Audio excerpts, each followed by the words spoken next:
Nah, kemudian apa itu expert? Nah, kalau expert ini sebenarnya sama dengan profesional. Sama persis. Jadi dia memiliki skill, memiliki kapasiti, dan memiliki kompetensi seperti seorang profesional. Ya, tapi dia meskipun dia bekerja dengan tadi sepenuh kapasitasnya, ya, atau kompetensinya tadi, dia akan tetap melakukan dengan sebaik-baiknya meskipun seandainya imbalan yang diperoleh tidak sesuai dengan effortnya.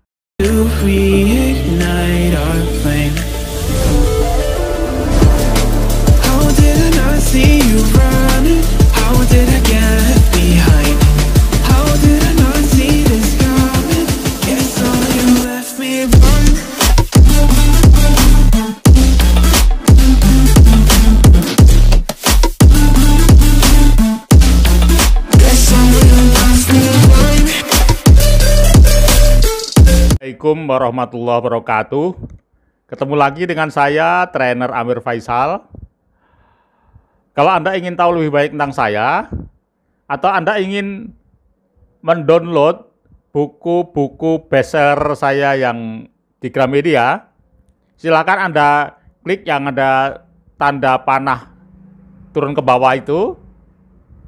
Di situ sudah tersedia semua link-linknya. Oke teman sekalian, sampai ketemu lagi pada Mindset Entrepreneur yang ke-20.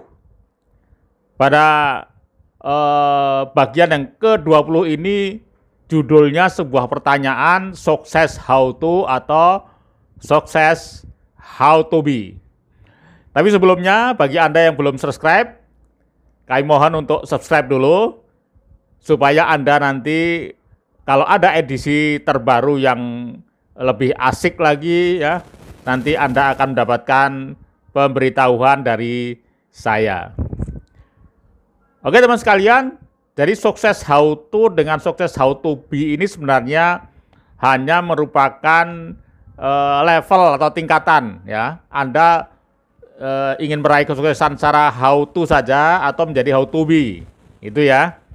Jadi seperti dalam gambar itu.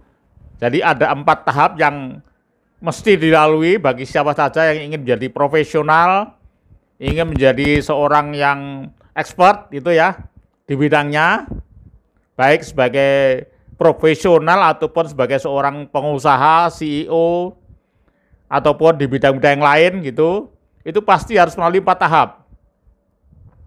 Tahap yang pertama adalah semuanya harus mulai dari beginner, dari pemula gitu ya. Bahkan pemula itu ada yang sudah senior di bidang lain, kemudian masuk bidang baru, dia menjadi beginner juga. Ya, jadi ini pertama adalah beginner. Dari beginner kemudian dia meningkat menjadi seorang learners. Karena bagaimanapun mereka harus mempelajari hal-hal yang baru. Kemudian setelah learners, dia baru akan menjadi profession atau profesional. Kemudian sesudah itu dia akan menjadi seorang expert. Baik, teman sekalian, kita mulai dari beginner dulu. Apa sebenarnya beginner itu? Jadi beginner adalah semua profesi harus dimulai dari beginners. Seorang yang sudah profesional di tempat yang lama, dia masuk ke bidang yang baru, itu dia akan menjadi seorang beginners. Saya sendiri juga sudah expert di bidang leadership dan komunikasi.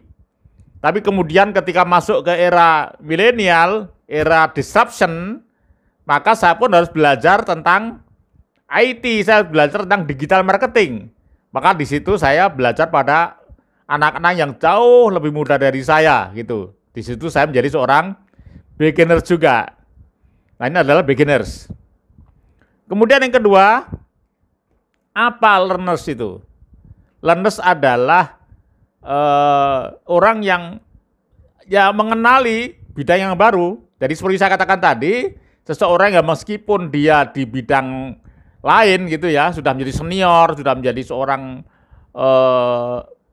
expert bahkan ya, sudah menjadi profesional expert, tapi karena dia masuk ke bidang yang baru, maka dia harus belajar lagi pada yang baru, pada hal yang bidang yang baru tadi itu. Dan ketika kita belajar, satu sikap yang paling bagus untuk menjadi seorang learners adalah sikap mental yang disebut sebagai filsafat gelas kosong. Nah, di situ ada 4 buah gelas kosong di situ. Kenapa kita harus menjadi gelas kosong gitu ya? Artinya adalah kita harus merendah diri, kita harus humble, kita harus rendah hati begitu ya. Harus rendah hati, bukan rendah diri, harus rendah hati untuk mempelajari hal yang baru. Karena kalau kita sudah merasa hebat, merasa pintar, maka ibaratnya kita seperti gelas yang sudah isi, atau bahkan gelas yang sudah penuh, atau sudah hampir penuh. Maka ilmu yang kita serap nanti hanya sedikit sekali, karena baru diberi sedikit kita sudah tumpah. Maka bersikaplah seperti gelas kosong, supaya diisi hal-hal yang baru. Belajarnya pada orang yang lebih muda. Tapi memang bidang itu Anda belum punya skill, ya, belum punya kompetensi sama sekali. Ya, pada bidang yang baru itu, maka merasalah bodoh gitu ya, merasalah banyak harus belajar gitu ya. Nah seperti itu. Jadi sikap mental itulah yang nanti akan membuat kita mendapatkan banyak skill, banyak pengetahuan, knowledge ya, banyak kompetensi pada bidang yang baru itu. Nah ini ada 4 tahap ini, ada 4 tahap menurut International Golden International ya. Ini ada 4 tahap yang disebut sebagai 4 learning of stage gitu ya. Ada 4 tahap bagi siapapun yang mau belajar sesuatu yang baru. Jadi yang pertama adalah tahap yang disebut sebagai unconscious incompetent. Jadi misalnya tadi, ketika misalnya Anda tadinya seorang yang sudah profesional, bahkan sudah expert di bidang real estate mamanya. Sekarang Anda ingin memasuki dunia yang baru yang disebut sebagai dunia otomotif umpamanya. Maka nanti ketika Anda masuk di situ, Anda akan banyak kejutan-kejutan atau banyak hal-hal baru yang tidak Anda duga sama sekali. Misalnya, contohnya, sebuah dunia otomotif ini tentu ada berhubungan dengan dealer umpamanya. Berhubungan juga dengan suku cadang misalnya. Nah, ini di dunia real estate tidak ada. Nah, makanya di situ Anda disebut baik unconscious incompetent. Tidak menyadari tadinya ada hal-hal yang Anda tidak kompeten bidang itu. Nah, disebut baik unconscious incompetent. Maka kemudian Anda sadar, ya, Anda sadar, tetapi Anda masih belum mempunyai kompetensi sama sekali, ya. Tapi Anda sudah sadar, sudah nyadar bahwa saya harus banyak belajar tentang ilmu yang berkaitan dengan otomotif, ya, baik dari sisi bisnis, ya, maupun dari segi teknisnya gitu. Maka Anda belajar bagaimana dealer itu seperti apa, bagaimana kemudian suku cadang seperti apa, seperti itu, distributor seperti apa, seperti itu. Nah, seperti itu.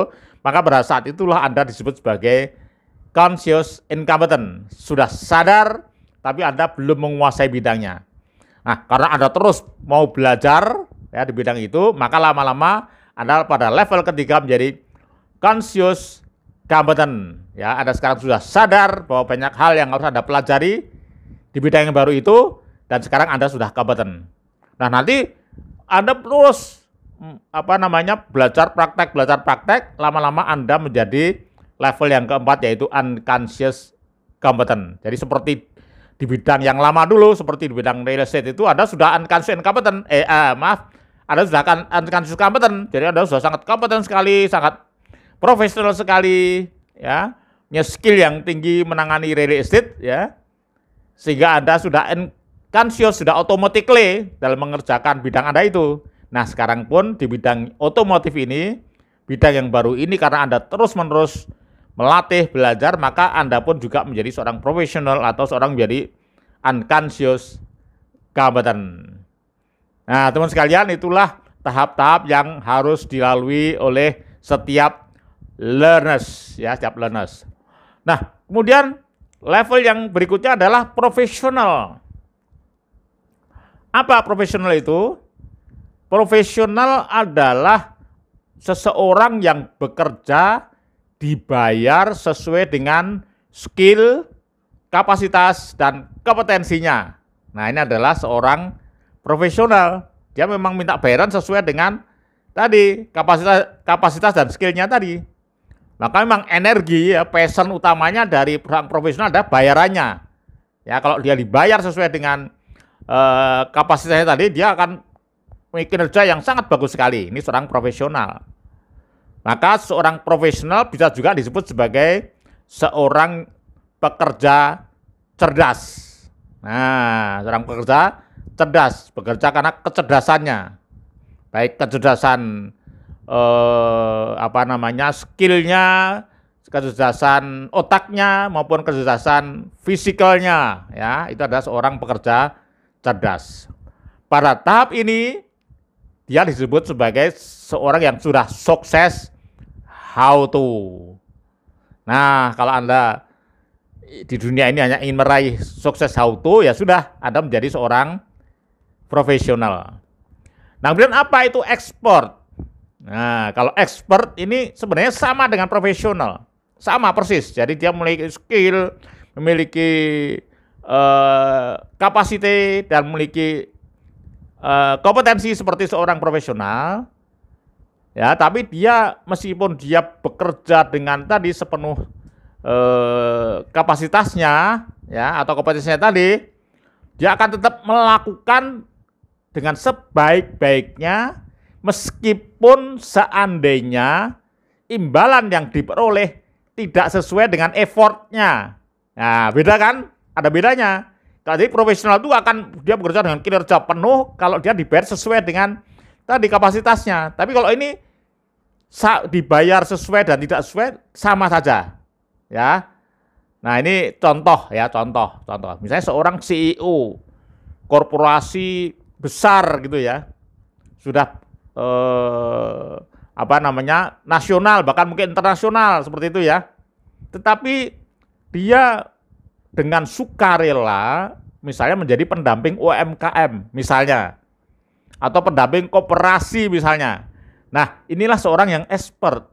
Jadi tentu saja dia bekerja di situ tidak mungkin akan dibayar sesuai dengan bayarannya sebagai CEO. Nanti UMKM-nya bisa bangkrut kan, seperti itu. Nah, ini adalah seorang yang disebut sebagai seorang expert. Jadi seorang expert tetap bekerja dengan penuh passion meskipun dia dibayar tidak sesuai dengan kapasitasnya. Bahkan kadang-kadang ada juga seorang expert ini tidak dibayar sama sekali. Banyak itu, ya. Nah, seorang yang pekerja expert ini bisa juga disebut sebagai seorang pekerja cerdas dan ikhlas. Ya, karena mereka tidak terlalu mementingkan materi ya, materi yang dia peroleh, tetapi lebih mengutamakan untuk mendapatkan kepuasan batin saja, kepuasan batin, atau sesuatu yang sifatnya imateri, atau mungkin bisa juga pengakuan gitu ya, aktualisasi, penghargaan dan sebagainya. Ini adalah seorang expert. Nah, kalau Anda sudah seperti itu, maka Anda bisa dikatakan sebagai seseorang yang memperoleh kesuksesan how to be. Karena akibat dari tadi pengabdiannya tadi, ya, itu dia akan mendapatkan predikat di masyarakat, gitu ya. Predikat akan dikenal, gitu ya. Nah, disitulah dia mendapatkan sebuah predikat seorang expert, ya. Dan kesuksesan itu adalah kesuksesan how to be. Dan teman-teman sekalian, terkadang gitu ya, terkadang justru nanti kalau Anda sudah mencapai expert itu justru seringkali gitu ya, imbalan materinya nanti bisa lebih besar dibandingkan profesional tadi. Nah, ini adalah sebuah rahasia ya, rubah rezeki seperti itu. Ya, sudah banyak sekali contohnya ya. Teman sekalian, sampai ketemu lagi pada Mindset Entrepreneur yang ke-21. Sekian, Assalamualaikum warahmatullahi wabarakatuh.